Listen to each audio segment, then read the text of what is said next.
The G7 summit in Charlevoix, Quebec, was expected to be business as usual until everything changed.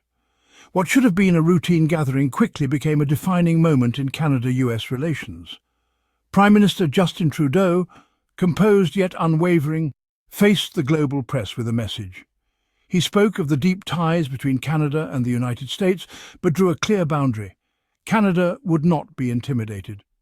Trudeau condemned the new US tariffs on Canadian steel and aluminum as insulting, vowing that Canada would not back down. President Trump fired back from Air Force One, unleashing a storm of tweets and branding Trudeau very dishonest and weak.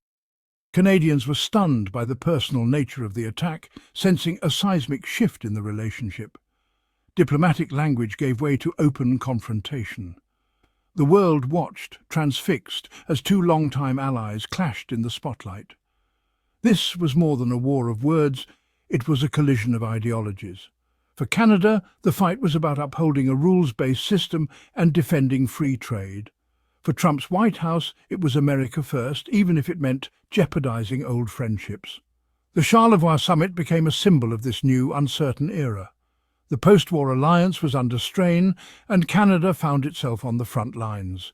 What started as a trade spat now felt like a full-blown diplomatic emergency. Canadians, long accustomed to stability with their southern neighbour, suddenly had to take notice. Seeing their Prime Minister publicly targeted by a US president was a shock to the national psyche. The G7 in Charlevoix marked the moment Canada realised it must brace for a far tougher relationship with its closest ally. A line had been drawn, clear, bold, and impossible to ignore. The conflict didn't start at the G7. It had been brewing for months over trade. The central issue, NAFTA. President Trump called it the worst trade deal ever made and demanded a complete overhaul. Canadian officials argued NAFTA benefited all three countries, pointing to decades of economic growth. Negotiations were tense and uncertain.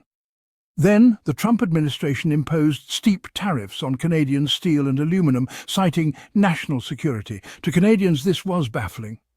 How could a close ally be a security threat? The tariffs felt like a betrayal, a pressure tactic in the NAFTA talks. Other disputes flared: softwood lumber, dairy and supply management. Each added complexity and frustration. At the heart was a clash of philosophies. Canada favoured multilateral rules-based trade. The US took a transactional zero-sum approach. Finding common ground became nearly impossible. The conflict wasn't just about steel or milk. It was about the principles that had governed North American trade for a generation. The future of the economic relationship was at stake. The stakes were high for both countries. The battle lines were drawn. The world watched as the old order was challenged. Canada's response was measured but firm.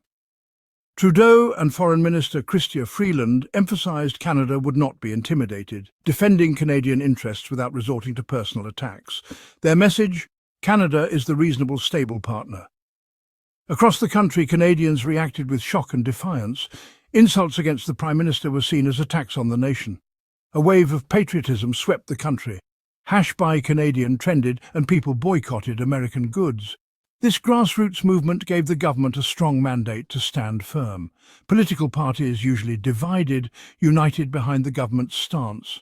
The message defending Canada transcends politics. Business leaders and industry groups warned of economic damage on both sides of the border. They highlighted how deeply integrated the two economies are. Canadian groups lobbied in Washington, explaining how tariffs would hurt Americans too. The response was multi-front diplomacy, public sentiment, and business advocacy. Canada's reaction was deep and widespread. The country stood united in the face of unprecedented pressure. The world took notice. Canada didn't just talk, it acted. In response to US tariffs, Canada announced its own retaliatory tariffs on American goods. The targets were strategic products from key US states and districts. The goals show Canada would defend its interests and create political pressure in the US. Canada also launched legal challenges at the WTO and under NAFTA rules, reinforcing its commitment to a rules-based order. The government invested in diversifying trade, strengthening ties with Europe and Asia. Deals like the CPTPP and CETA became priorities. The message Canada would not be held hostage by one market. These actions made the Canadian economy more resilient. Canada was determined to fight back on every front. The era of quiet compliance was over. Canada had found its resolve. The mood in Canada was a complex mix of anger, pride and anxiety. Many felt betrayed by the US, a country they'd long seen as a friend. The suggestion that Canada was a security threat stung deeply. Anger was directed at the Trump administration, not the American people. At the same time, national pride surged. Canadians rallied behind their leaders, proud to see them stand firm. The #Buy Canadian movement and support for retaliatory measures reflected this pride, but beneath it all was anxiety. The US is Canada's largest trading partner. A trade war threatened jobs and economic stability. People worried about rising costs and lost markets. Business owners feared for their future. The daily news was dominated by the dispute, creating a sense of instability. The comfortable, predictable relationship was gone. Canadians were forced to confront tough questions about their identity and economic future. A new reality had set in. Facing an unpredictable US, Canada turned outward.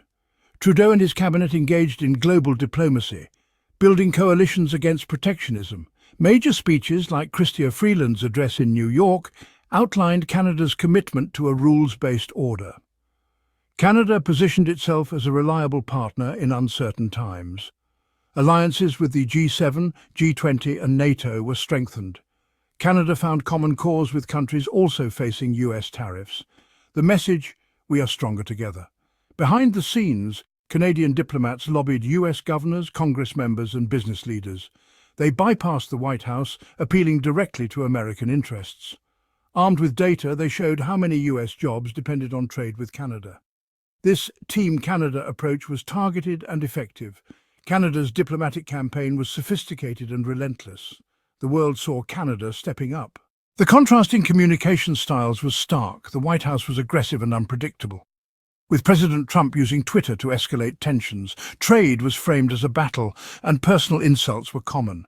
Canada's tone was calm and consistent, focused on facts and principles. Officials avoided personal attacks, framing tariffs as regrettable but necessary. The goal appear as the steady hand in a turbulent relationship. Engaging in a war of words was seen as futile. Canada's strategy was to highlight its reasonableness and reliability. Media coverage reflected these differences. Drama in the US, measured analysis in Canada. In the US, the story was about fighting for American workers. In Canada, it was about defending sovereignty and stability. The world saw two very different approaches to crisis. Canada's decision to stand up to the Trump administration was a defining moment. It was about defending economic interests and setting a precedent against protectionism.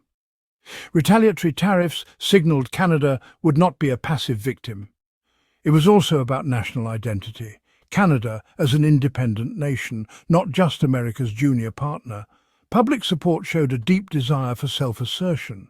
The experience forced Canada to rethink its reliance on the US market. Diversifying trade became a long-term strategy. Future governments will be more cautious in dealing with Washington. The era of taking the relationship for granted is over. Canada's confrontation was a lesson in resilience and strategic diplomacy. It showed a middle power can stand up to a superpower. The path ahead will be challenging, but Canada has asserted its place on the world stage. Standing firm is now part of Canada's identity and future.